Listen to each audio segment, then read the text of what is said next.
tanti cerchiamo di lavorare, l'estrazione deve essere fatta orizzontale.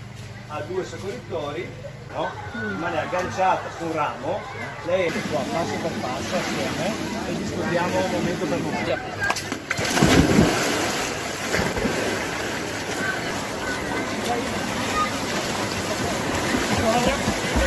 Stai tranquillo, stai fermo! Non preoccuparti! No, fermo lì! Freddo?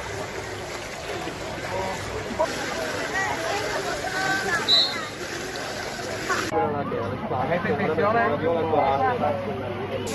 sta possibilità per poter il ragno, ma è più